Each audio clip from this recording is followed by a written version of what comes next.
Welcome to Globalpose News.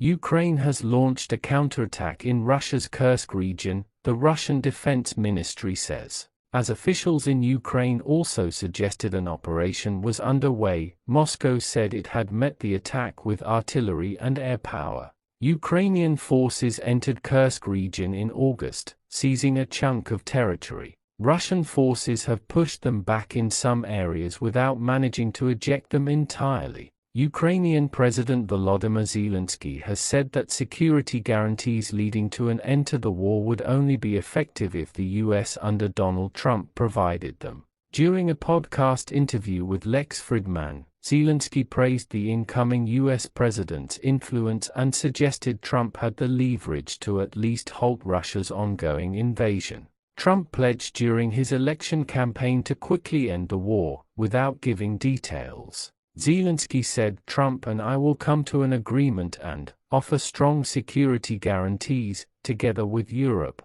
and then we can talk to the Russians." According to the Russian Defense Ministry, a Ukrainian assault detachment consisting of 2 tanks, 1 military engineering vehicle and 12 armored fighting vehicles, AFVs, attacked near the village of Berdin around 9:06 GMT on Sunday. Russian forces hit back, it said, destroying both tanks, the military engineering vehicle and 7 armored fighting vehicles. Fighting continued, it added. Aerial video of a column of armor moving through snow-covered countryside in daylight and coming under fire, with vehicles taking hits, was published by Russian state news agency RIA. The BBC was not immediately able to verify the Russian footage or claims. Speaking earlier, the head of Ukraine's presidential office, Andriy Yermak, said there was good news from Kursk region and that Russia was getting what it deserves.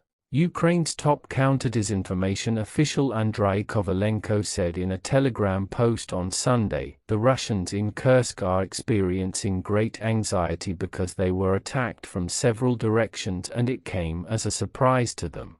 A Russian blogger, Yuri Podolyarka, suggested the operation might have been diversionary, while another, Alexander Kots, did not rule out that the main attack could be launched somewhere else. Kyiv's forces are reportedly suffering from manpower shortages and have been losing ground in the east of Ukraine in recent months, as Russian troops advance. It comes as the Ukrainian Air Force said Russia launched another drone attack on Ukraine overnight. It said it had shot down 61 drones over Kyiv, Poltava, Sumy, Kharkiv, Chernihiv, Cherkasy, Dnipropetrovsk, Zhytomyr, and Khmelnytsky regions. There were no direct hits, but a few houses were damaged in Kharkiv region by an intercepted drone, the Air Force said. In November, Ukraine reported its troops had engaged in combat with North Korean troops in the Kursk region. The reported appearance of North Korean soldiers was in response to a surprise attack launched across the border by Ukrainian troops in August, advancing up to 18 miles, 30 kilometers, into Russian land.